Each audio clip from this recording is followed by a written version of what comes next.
I got some new clothes from Cider, and I want you guys to help me decide if I should keep them or return them. It's definitely a keep. I feel like a girl in a red dress can take on the world, and it's just like so pretty. I'm very obsessed with both of these. These are like essentials that I feel like everybody needs. I can already imagine like 5 million outfits with both of these. This might be my favorite so far. I'm obsessed with this sweater and the little furriness on it. I feel like a cute little tweed skirt is just an essential. With how affordable Cider is, the quality is just incredible. This jacket is like the cutest thing I've ever seen in my entire life, and I love basics, so I just needed a cute basic black skirt, basic black turtleneck. All you need is some basics and a nice jacket, and it makes a nice fit, and here's the proof. To be honest, I don't think I can return any of those. I'm keeping every single one of them. I'm obsessed. If you're as obsessed with them as I am, make sure to check out the link in my bio and get your own Cider pieces.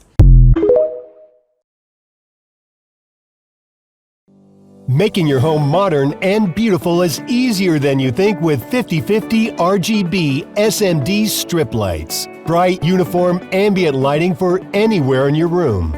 Use exactly the length you need thanks to the cuttable design. Waterproof properties and the use of double copper make them durable and long-lasting in all conditions. Change the colors, effects, and brightness of the lights thanks to the wireless remote or the app on your phone. Change the look of your home. Order now. Anyone ever get in the mood to just kind of like cut off everyone, burn every bridge, unfollow everyone, and just like disappear? Like the random urge sometimes. But then you're like, probably shouldn't. If you grew up with strict parents, you will understand how like taboo boys were. We're allowed to go to school with them, but that's about it. You can't be friends with them. You can't breathe the same air as them. You can't touch them. When I was in high school, I was like out with my parents at the mall or something. A guy I knew while I was out with my parents. It was like either one, you're gonna act like you don't see them and pray they don't fucking see you. Or like the classic make eye contact and just be like, don't come up to me. First time I was traumatized like this by a boy was when I was like 13. I lived right by my middle school, so like everyone kind of knew where I lived. One kid, he was like a super sweet kid. Like he just like always kind of went for walks, just like a nice guy. Again, we were 13. One day, I guess like while I wasn't home, he like came to my fucking house. He was like, oh, I just like want to talk to her, like maybe go on a walk with her. And my fucking dad was the one that opened the door. Keep in mind, this is what I looked like at the time. So it wasn't like I was like the hottest girl in fucking 7th grade. When I get home and my parents like are like, Saharrooo, come here, like we need to talk to you. I'm like, why did a boy come here asking for you? Like pissing, shitting, and throwing up at this point. I have no idea what's going on. And then they described what he looked like to me, and I was like, oh my god, I know who that is. I was like, he's just a nice guy, I promise. I don't know, like I've never even like talked to a boy properly. I was just like freaking the fuck out, being like, I promise I didn't arrange that. I don't even, like, we're friends. Him and I are just like classmates, I don't know. And once again, because I look like this, I don't really think they suspected anything, and they believed me, luckily, but I was literally on the verge of a panic attack. I was like, I don't know what's going on. I don't even, like, I'm not. Him innocently wanting to talk to me and go for a walk created this like traumatizing memory I'll never forget. One thing I've always said is like, you shouldn't meet your idols. A lot of my favorite influencers ended up being the rudest people I've ever met my entire life. Even the ones that you'd think like, nah, they can't be rude, like they're so nice. The ones that I had the worst experience with were the ones that I was like, oh, there's no way they're rude in person, because they just seem so authentic and nice. Nope. I don't want to generalize, so I'm not talking about everybody, but a lot of the rudest influencers I've met were like influencers who were like part of like the beauty community, like the tutorial teaching how to do make, like I don't know what it is, they're just, a lot of them are really rude. I thought it was just me, but then I talked to like my other influencer friends, and there was like certain influencers that we'd both met that we thought would be really nice, and they're like beauty influencers, and they were not nice. I also noticed that they're kind of like weirdly gatekeepy. Like whenever I meet beauty influencers, if I have like makeup questions, like that's like, I'm like, this is my moment to shine, I gotta ask them now, this is the best person to ask. And they'll like give me super vague answers or just make me feel like I'm stupid for even asking. And it's like, girl, I could scroll through your TikTok right now and find the answer to my question. Like what are we hiding? I love winged eyeliner, okay? Like back in high school, I was constantly wearing a winged eyeliner or whatever, and it worked perfectly for me. Nowadays, when I do like a winged eyeliner, I don't know why, it just like smears, smudges, transfers all the time. And I'm using the same eyeliner, the same brand as I did when I was in high school, so I don't know what's the difference now. I mean, I asked so many fucking beauty influencers this question, and one girl was like, you have to use waterproof eyeliner, and I'm like, mine is waterproof. Like, oh, okay, then it's just gonna be like that. Like, you just have to accept it. Like, girl, shut the fuck up. I know yours doesn't. And I know you wouldn't accept it if it was smudging. Another girl, I really bonded with her, and like, I thought we were like friends because of how much we talked and bonded. And then I texted her being like, hey girl, like, do you have any tips to like not have my eyeliner transfer? She just never answered me. Can someone just tell me, please? I just want to be able to do winged eyeliner again without it transferring and ruining my life. These are things to remember when you have a crush. I'm telling you so you know this and remember this, but also for me because I get crushes a lot. He follows girls that don't follow him back. I don't care if it's famous people or just like regular people that go to his school. There's girls that he follows that he just thinks are hot enough to follow even if they don't follow him back. 99% chance you're not the only one he's talking to. Don't lie to yourself, okay? Unless they think you're their wife, you are not the only one they're gonna be talking to. Responded hard eyes to another girl's story. Never forget that. He has done that. He thought a girl was hot and sent that. There's also probably another girl thinking about him right now. So she's probably feeling like, oh my God, he's so cute, he's so fine, I'm so in love with him, blah, blah, blah, blah. There is another girl who hates him for some reason, whatever it is. He cheated on her, did something fucked up to her, fucked her friend. There is someone who despises that man for some shit he did. Probably just wants to bang. In this generation, that's what they all want. So never let that leave your mind that that is a possibility, that that's all he wants. You have felt this way about someone else before.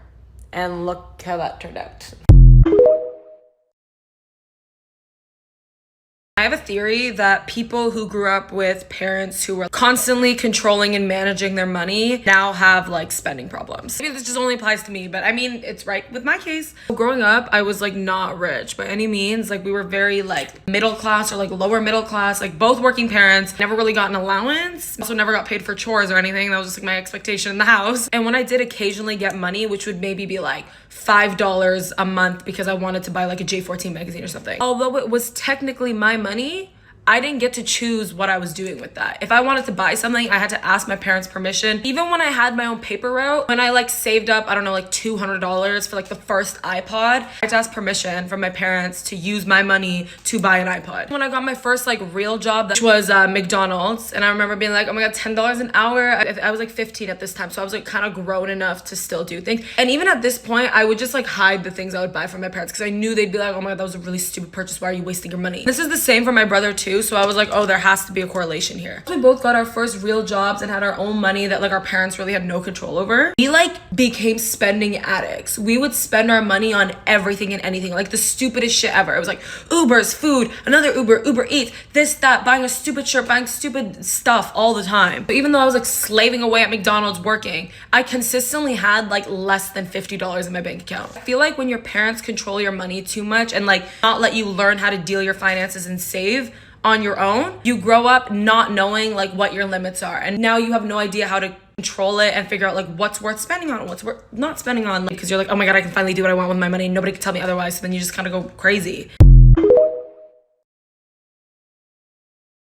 I think one of the biggest growth moments a girl can have is realizing you will never be a chill girl, and that's okay. Growing up, I always felt so insecure of my personality and always felt like I was just so weird and emotional, and I was like, why can't I just be like the popular girls? Like, they're so chill, their interests are normal, why do I have to be so weird? And even once I got older, it was still this whole thing of like the chill girl, like the chill girlfriend, the chill whatever. I'm not chill, I'm sorry, like that will just never be me. I'm not a chill person. I'm not gonna let shit slide and just be like non-reactive. That's just not who I am. I feel like the biggest growth a girl owes herself is being okay with that. It's okay to have emotions. It's okay for things to bother you. You are human. You are allowed to react. I think once I started embracing the fact that I will never be the chill girl, I think everything just got so much better, because now I think it's so fun to just be myself, and I don't think I'd ever want to be chill. Hot take, being the chill girl is just another way for men to step all over you, and then if you react, they're like, oh my God, you're fucking insane. Am I insane, or did I just have a valid reaction to what you did? Which one is it?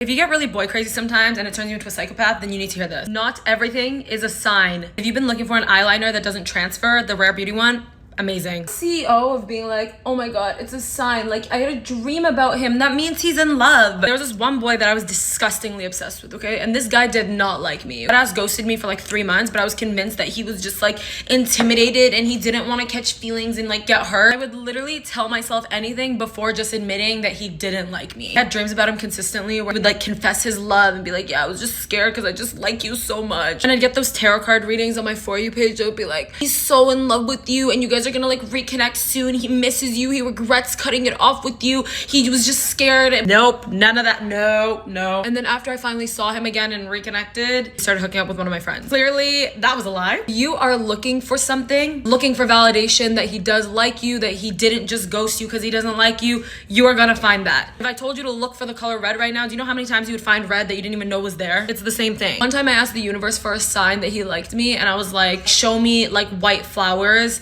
and that'll be my sign. That night, I went for a walk. I saw this big ass group of white flowers that I'd never noticed before. And once again, he started hooking out with my friend and trying to marry her within 2 months. So clearly that was not a sign. I'm not saying that every relationship that you want to get in is going to be super fucking easy and a walk in the park. But if a guy is driving you that insane to the point where you're pissing, shitting, and throwing up thinking about him and you literally can't breathe without the thought of him, it's probably not the one, okay? I kind of do believe that your soulmate won't drive you to the point of literal insanity.